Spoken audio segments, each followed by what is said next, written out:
Hey guys, it's Misty with My Paper Cuts, and I'm coming on today with a card share. This is just a regular fall themed card share. So when I had done my Halloween stamp order from Simon Says Stamp, I actually picked up this one fall stamp set from Stampin' Bella. It is called Bundle Girl in a Wagon. Very sweet image, and I had watercolored that, which I believe I had showed on one of my videos. I had them cut out with my brother Scan and Cut, so I decided to go ahead and make them into some cards today. And then I also pulled out this paper pad from DCWV. I actually picked this up at Tuesday Morning in, I'm trying to get that in there, in 2019. It's called Autumn Chill. I'll do kind of a quick flip through. It is double-sided with 2 sheets of each. It has some really soft fall colors with some copper foiling, and then a lot of floral and plaid images. A lot of floral images in this one. Very pretty collection. Recipe cards, which are interesting because you can't really cut them all out. It's more of a pattern paper with recipe cards. I mean, you could cut a few out, but you'd lose a lot of the paper. So this is one of the sheets that I used. It's got this dark brown background with all the colors plus the copper foiling and the dots.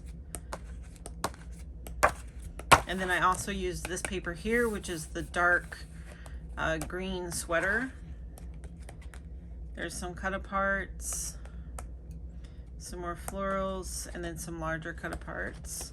So that is the paper pad that I used. I did make a couple of shaker cards. They are identical, except the background papers were the 2 that I showed you.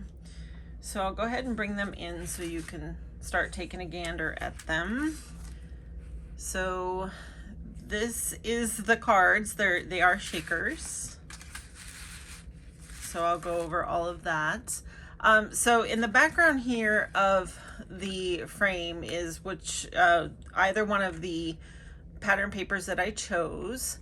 And then this frame is created with one of my all-time favorite dies, which is from Honeybee Stamps. And this, you can create whatever size frame you want. This basically cuts out your panels or your frame edges in whichever size you choose. So there's 5 different sizes. There's 2 of each size. So every time you create a frame, you can cut all the pieces for the frame at once, which is wonderful. Unless you want it to be square, then you'd obviously have to run the dies through twice.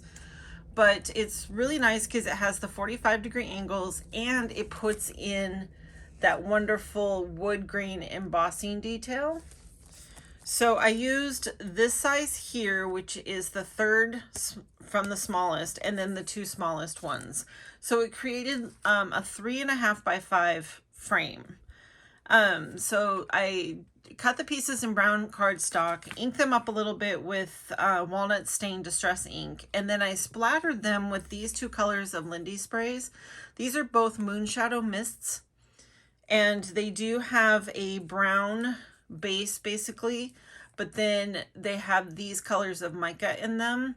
This is the one that I showed before. It's called Gossamer Gold. It really is comparable to Crooked Broomstick. When you spray it, it's a wonderful color. And then this one is called Tawny Turquoise, and hopefully you can see that color. It definitely looks more turquoise in here, but when you spray it, it comes up with a little bit more of an emerald touch to me, which is why I wanted to use it.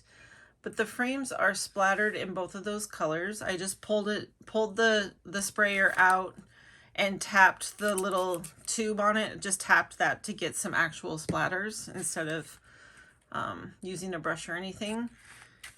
And then that's layered up on craft foam, which is what I prefer to make my shakers with when I can, because it doesn't have sticky edges, so the sequins don't get caught on it as frequently. And I like to double it up so that the sequins have lots of room. And as for the sequins, this was the main 2 things I wanted to use as my sequins. So this is Prism Pink, and they are regular sequins with the holes in the center, and they are kind of a holographic peachy pink. And then I had these gold leaves, which are a very lightweight foil little tiny leaf. And I love that those are really lightweight, because even when you shake, you can see all the colors of sequins, but with the static, especially here in Arizona, they still stick to the acetate even when you're just holding the card up and the sequins fall down to the bottom. So it gives that impression of the falling leaves. It's always so hard with acetate to not have a glare, but hopefully you can see that okay.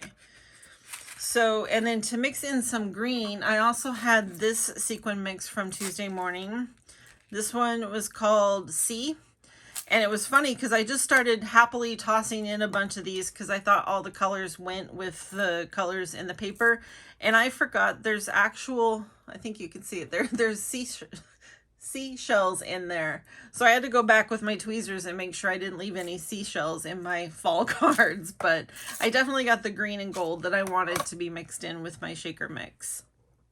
So this little banner piece here, this white one here, is cut out with this Bo Bunny die. It's this one right here.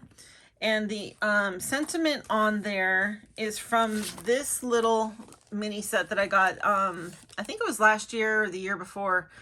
There was someone who was selling a whole bunch of Stampin' Up! Retired things, and she had stacks of paper pumpkins. And I just picked a couple. I think I picked 2 or 3, but they were fall and Halloween themed. That's mostly what I wanted. But this was one of the stamp sets, and I used the Hello Pumpkin and this pumpkin stamped on the inside of my card.